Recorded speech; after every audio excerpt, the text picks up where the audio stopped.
There's always something off about that Shamima Begum case. Always something off about it. I mean, she's been like out of the country now for years, not in prison. Seems to have had a hard life. Seems to have made some pretty expensive choices in her life. Back when there was the Ferrari about her coming back, I'm still adamant in my position. It's like, you've got to bring her back to put her on trial, because we need to know what she knows.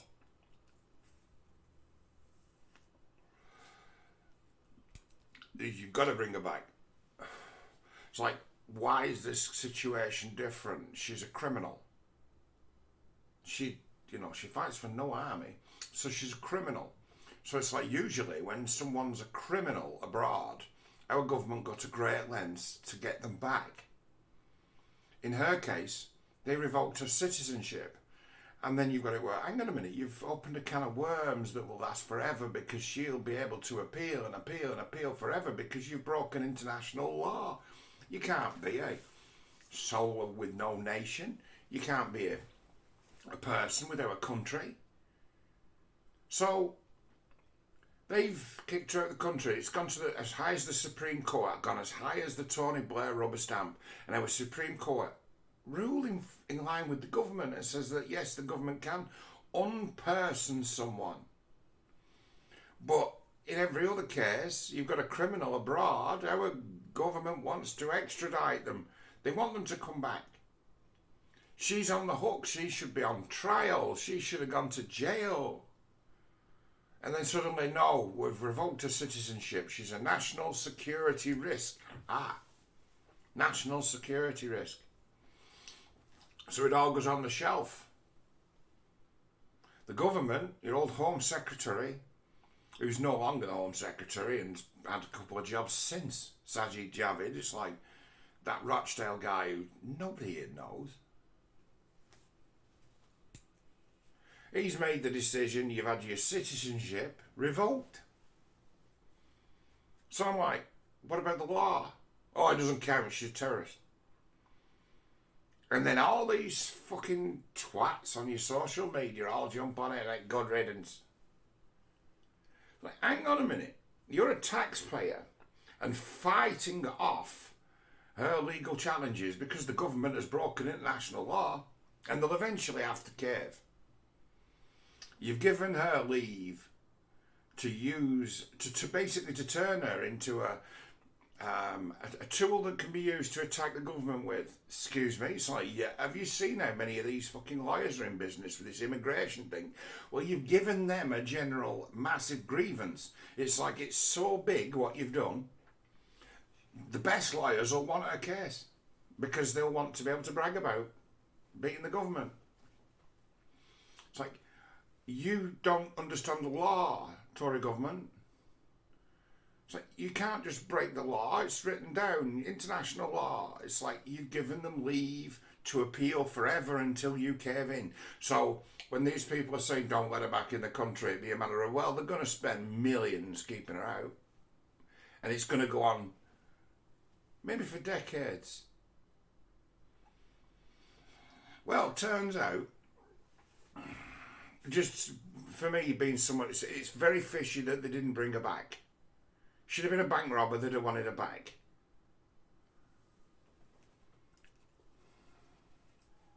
Fishy. Well, apparently this story's old, but it was new to me, although I think when the story was previously reported, it was officially denied by the Canadian government and the British government, so it didn't happen. But now they can't escape from the fact that it did. Shamima Begum was recruited for ISIS by a member of the Canadian Intelligence Services. And he arranged her travel, right?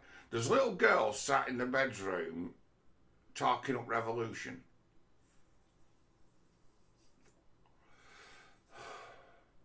And then there's people trafficked to the battlefield. Now, the little girl in her bedroom dreaming of a revolution and adventure, right, is a little kid. He who comes along and arranges for her to be trafficked, pays for the airfare, arranges all the tickets. Without him, there is no Shamima Begum, there is no case, there is no... So it's like, how does this now stack up? It's like, well, someone in Canada wanted to infiltrate ISIS. So what he needed to do was provide some recruits. Doesn't it look a lot like, it's like, oh, have your pick of the litter, just don't do it to any Canadians? We'll buy your cover. We will establish your cover by entrapping and selling some British Muslim girls to ISIS. It's like, oh, no wonder you covered it up. No wonder you don't want her back.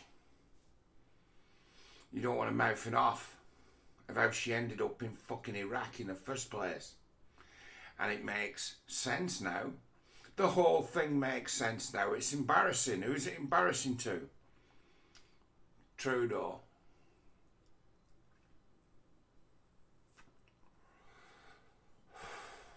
Seems, right, the British intelligence and Canadian intelligence are supposed to work together.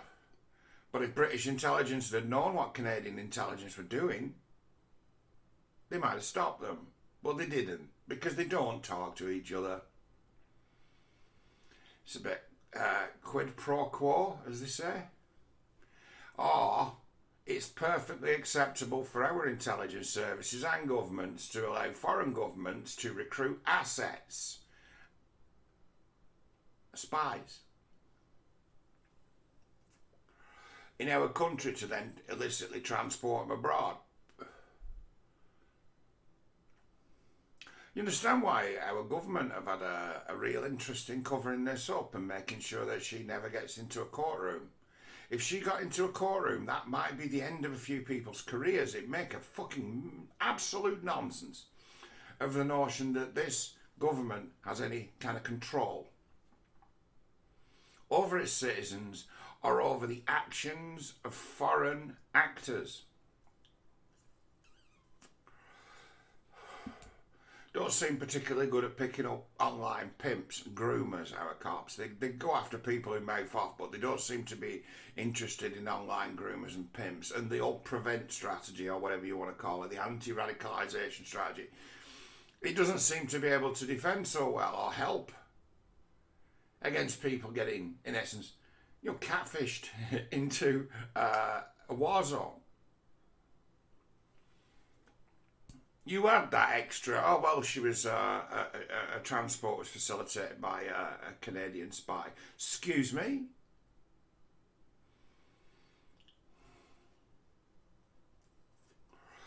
Imagine that, someone like myself, if they were mouthing off against the Russians in every way you could think of. Like, you motherfucker. Someone gets in contact and says, do you want to go? Do you want to fight them?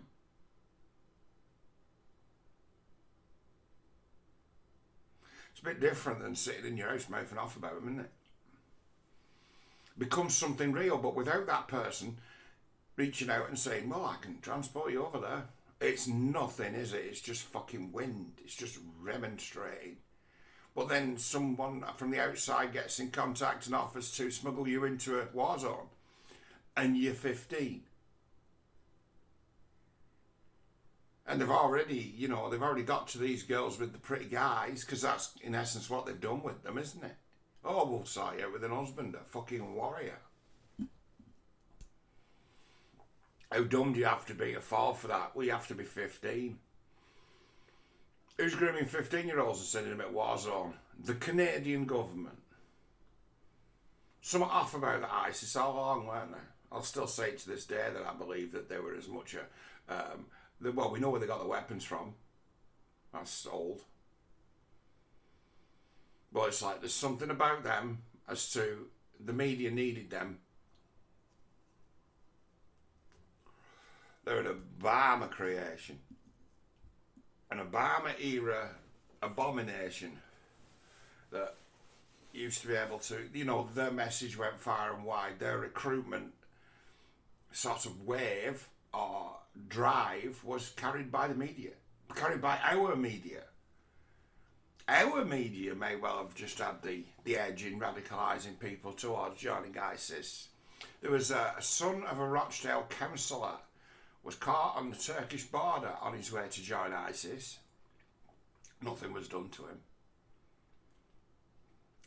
And his father, the councillor, said, if anyone mouths off about this, we're going to sue him. Sue you for defamation. He's a good boy. And you know what? You fucking win. Why? Well, he's Labour Party. There's pictures of him with all the Labour leadership. Smiling and smiling and smiling. It's like they do whatever they want. No cops are going to do anything to those guys. Made themselves their bosses. They've taken the cops' turf. So nothing happened to that kid. Nothing happened to that guy. It's like, you were caught joining ISIS. And what have we done? Well, we brought him back home because he's a good boy. He's gone back to university. We've had words with him. He's had a stern reprimand. Not a fucking thing done. At the same time, other people, they're talking about revoking their citizenship. It just all seems so off to me. But now it kind of makes sense. Oh, well, we don't want to make the Canadians look bad because they're well out of order. Criminals. But if we tell what happened and say, like, we were manhunting this girl when she went missing with two of her friends, and one of her friends is missing, and the other one of her friends got blown to fucking bits in a fucking airstrike.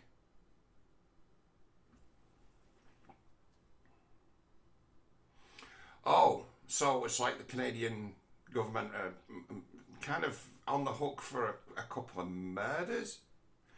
Yeah, really, because they wouldn't have been there if it wasn't for the fact they were trafficked professionally. Our cops are looking for these three missing girls. The Canadian Secret Service, whatever they want to call themselves, whatever their fucking CIA is, they know what's happened. They're their assets. Didn't take the trouble to tell our cops.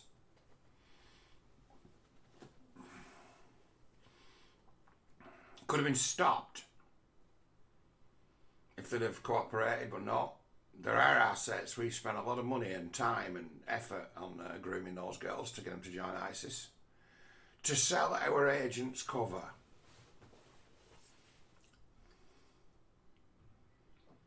It's like,